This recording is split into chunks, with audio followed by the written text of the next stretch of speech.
Lecture de la première lettre de saint Paul apôtre aux Corinthiens.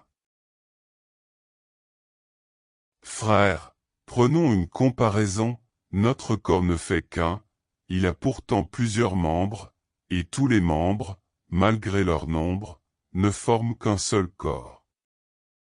Il en est ainsi pour le Christ.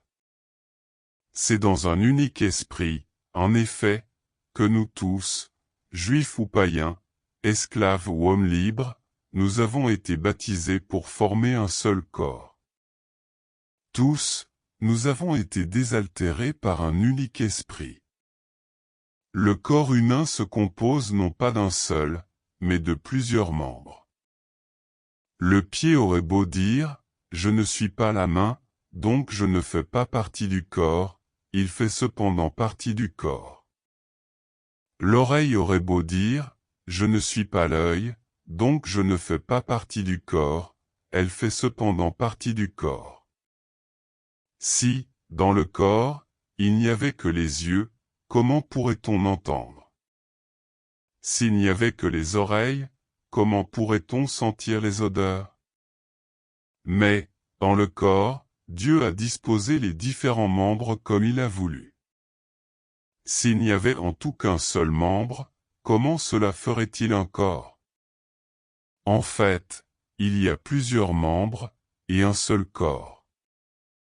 L'œil ne peut pas dire à la main, je n'ai pas besoin de toi, la tête ne peut pas dire aux pieds, je n'ai pas besoin de vous.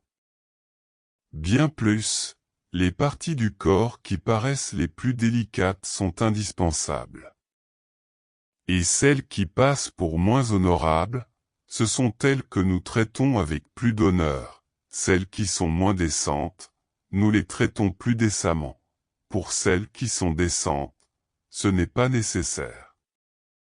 Mais en organisant le corps, Dieu a accordé plus d'honneur à ce qui en est dépourvu. Il a voulu ainsi qu'il n'y ait pas de division dans le corps, mais que les différents membres aient tout le souci les uns des autres. Si un seul membre souffre, tous les membres partagent sa souffrance.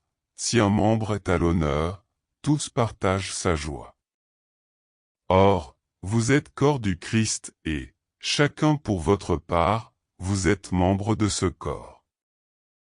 Parmi ceux que Dieu a placés ainsi dans l'Église, il y a premièrement des apôtres, deuxièmement des prophètes, troisièmement ceux qui ont charge d'enseigner. Ensuite, il y a les miracles, puis les dons de guérison, d'assistance, de gouvernement, le don de parler diverses langues mystérieuses. Tout le monde évidemment n'est pas apôtre, tout le monde n'est pas prophète, ni chargé d'enseigner, tout le monde n'a pas à faire des miracles, à guérir, à dire des paroles mystérieuses, ou à les interpréter. Parole du Seigneur.